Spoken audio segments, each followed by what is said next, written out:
नमस्कार, आप देख रहे हैं द फ्रंट। मैं हूं नवीन। माइक्रोसॉफ्ट के संस्थापक बिल गेट्स का कहना है कि दूसरे विश्व युद्ध के बाद संयुक्त राष्ट्र जैसे संगठन बनाए गए, कोविड-19 के बाद नेताओं को अगली महामारी को रोकने के लिए ऐसे नए संस्थान बनाने होंगे।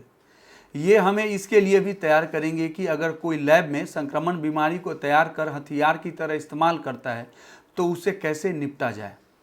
बिल गेट्स का कहना है कि जब इतिहासकार कोविड-19 महामारी पर किताब लिखेंगे तो जो हम अब तक जीत रहे हैं वह 1/3 के आसपास ही होगा।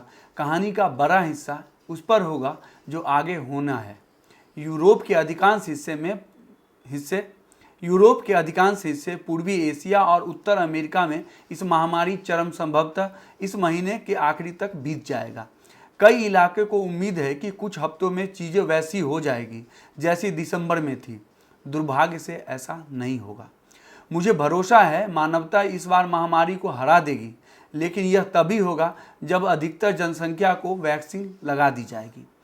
तब तक जिंदगी सामान्य नहीं होगी। बिल गेट्स का कहना है कि भले ही सरकार घर पर ही रहने के आदेश को वापस ले ले और व्यापार अपने दरवाजे खोल दे, लेकिन लोग सामान्य तौर पर खुद को बीमारी से चपेट में आने से बचने की कोशिश करेंगे। हवाई अड्डों पर भीड़ नहीं होगी। खेल लगभग खाली स्टेडियम में ही होगा। दुनिया की अर्थव्यवस्था दबी ही रहेगी क्योंकि मांग कम रहेगी और लोग अधिक कंजूसी से खर्च करेंगे। बिल गेट्स मानते हैं कि दसियों लाख लोग मर सकते हैं। उन्होंने कहा, अगले 1 साल तक मेडिकल शोधकर्ता दुनिया के सबसे महत्वपूर्ण लोगों में शामिल होंगे। मुझे उम्मीद है कि 2021 के मध्य के बाद दुनिया भर में उपलब्ध संस्थाओं में वैक्सीन बन रही होगी। अगर ऐसा होता है तो यह एक ऐतिहासिक उपलब्धि होगी। जब मानव पहली बार इतनी तेजी से एक नई बीमारी को पहचानने और उसके खिलाफ प्रतिरक्षक का काम करेगा। वैक्सीन पर प्रगति के अलावा इस महामारी से 2 अन्य बड़े मेडिकल उपलब्धियां भी हासिल होंगे। एक जांच के क्षेत्र में होंगी। अगली बार जब कोई नए वायरस उभरेगा तो लोग संभवतः उनकी घर पर ही वैसे ही जांच कर लेंगे जैसे आज प्रेगनेंसी का जांच होता है। दूसरे विश्व युद्ध के बाद दुनिया के नेताओं ने भविष्य में संघर्षों को रोकने के लिए संयुक्त राष्ट्र जैसे संगठन बनाए।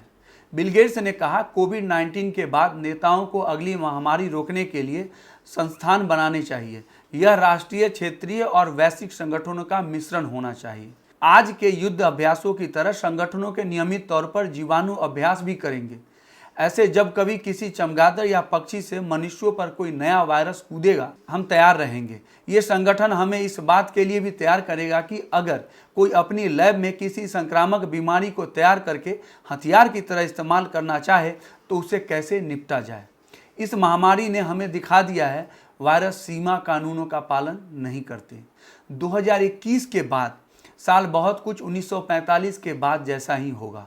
ब्रिटेन ने युद्ध में पहली जमीनी लड़ाई जीती थी और ब्रिटेन के चर्चिल के एक भाषण में घोषणा की थी कि यह अंत नहीं है, यह अंत की शुरुआत भी नहीं है, लेकिन संभवतः शुरुआत का अंत है। अभी के लिए इतना ही। नमस्कार। सब्सक्राइब कर लीजिए हमारा YouTube चैनल द फ्रंट और बेल आइकन दबाकर नोटिफिकेशन जरूर लीजिए।